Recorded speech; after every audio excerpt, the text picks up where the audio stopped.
రాకాలోకంకి స్వాగతం. ఈ కంటెంట్ మీకు నచ్చినట్టయితే లైక్ చేయండి, మీ బంధుమిత్రులకి షేర్ చేయండి. ఇప్పటి వరకు సబ్స్క్రైబ్ చేసుకోకపోతే సబ్స్క్రైబ్ బటన్ని నొక్కండి, అదేవిధంగా బెల్ ఐకాన్ని కూడా తప్పనిసరిగా నొక్కండి. జై హింద్ మిత్రులారా. పశ్చిమ బెంగాల్లో ఈసారి మమతా దీదీ పుట్టి మునిగిపోబోతోందా? తృణమూల్ కాంగ్రెస్ మళ్ళీ ఎన్నిక కావడం చాలా అసాధ్యంలాగా కనిపిస్తోందా? ఎందుకంటే అక్కడ మారుతున్నటువంటి పరిస్థితుల్ని కనుక చూసినట్టయితే అక్కడ స్పెషల్ ఇంటెన్సివ్ రివిజన్ జరుగుతున్నటువంటి పద్ధతిని కనుక చూస్తే మమతా బెనర్జీకి చాలా కష్టకాలం వచ్చినట్టుగానే మనం భావించాలి. ఎందుకంటే గత 15 సంవత్సరాలుగా బెంగాల్ని తన ఇనుపబూటు కింద పెట్టుకున్నటువంటి మమతా బెనర్జీ ఈరోజు అత్యంత బలహీనమైన స్థితిలో, రాజకీయంగా అత్యంత బలహీనమైనటువంటి స్థితిలో ఉన్నారు.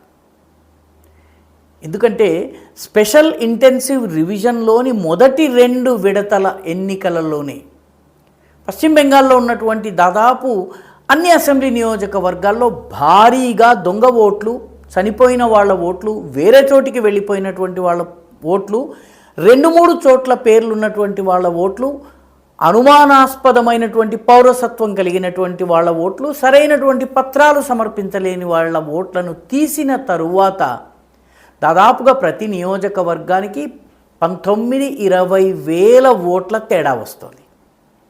మమతా బెనర్జీ దాదాపు 60-65 సీట్లు 20,000 ఓట్ల మెజారిటీ, 20,000 కన్నా తక్కువ ఓట్ల మెజారిటీతో గెలిచింది. దీని అర్థం ఏంటంటే ఈసారి ఎన్నికల ఫలితాలు ఆ నియోజకవర్గాల్లో తారుమారు కాబోతున్నాయి. ఇప్పటికే వాస్తవానికి మొదటి 2 రౌండ్లలో 70 లక్షల ఓట్లను తొలగించడం జరిగింది.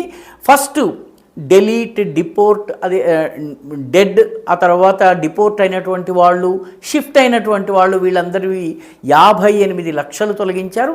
అన్మ్యాప్డ్ ఓటర్స్ ఎవరైతే ఉన్నారో, ఎటువంటి ఆధార పత్రాలు సమర్పించని వాళ్ళు, వీళ్ళు 12 లక్షలు, మొత్తం 70 లక్షలు. ఇవి కాకుండా ఇప్పుడు లాజికల్ డిస్క్రిపెన్సీస్ ఉన్నటువంటి వాళ్ళు, అంటే సరైనటువంటి పత్రాలు సరిగ్గా లేనటువంటి వాళ్ళు, తండ్రి పేరు గత ఎన్నికల్లో ఒక పేరు, ఈసారి ఒక తండ్రి పేరు, ఒకే తండ్రికి 20 మంది పిల్లలు ఉన్నట్టుగా చూపించటము, లేకపోతే పోయిన ఎన్నికల్లో ఒక తండ్రి పేరు, ఈసారి వేరే తండ్రి పేరు ఉండి, ఈ రకంగా తండ్రికి పిల్లవాడికి ఏజ్ మధ్య గ్యాప్ ఉండడం, ఇటువంటి వాటిని ప్రస్తుతం అధ్యయనం చేయడం జరుగుతోంది. దానిలో మరిన్ని పేర్లను తొలగించే అవకాశం ఉంది.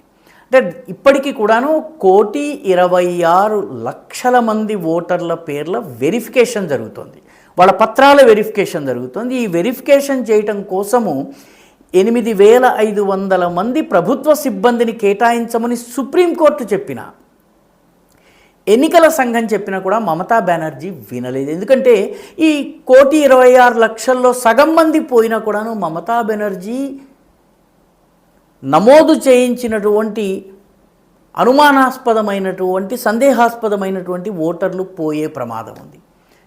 సో దీనికి విరుగుడుగా సుప్రీంకోర్టు స్వయంగా జ్యుడిషియల్ ఆఫీసర్స్ని అపాయింట్ చేసింది. అదే విధంగా పౌరసత్వం, ముఖ్యంగా బంగ్లాదేశ్ నుంచి వచ్చినటువంటి శరణార్థులకు పౌరసత్వం ఇచ్చే దీనికోసము, ప్రక్రియను వేగవంతం చేసేందుకోసము సిటిజన్షిప్ ఇచ్చేటటువంటి ఒక ప్రత్యేక కమిటీని ఏర్పాటు చేయడం జరిగింది.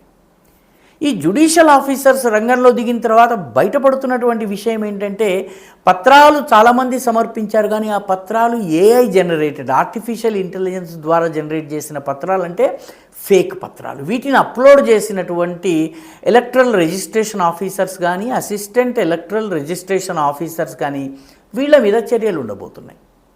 దీని అర్థం ఏంటంటే, మమతా బెనర్జీ ఏ ఘోస్ట్ ఓటర్స్ సహకారంతో ఎన్నికల్లో గెలుస్తూ వచ్చిందో ఆ ఘోస్ట్ ఓటర్స్ ఈసారి మాయం కానున్నారు. నియోజకవర్గానికి కనీసం 19,000 మంది తగ్గుతున్నారు, ఇంకా కూడా తగ్గే అవకాశం ఉంది.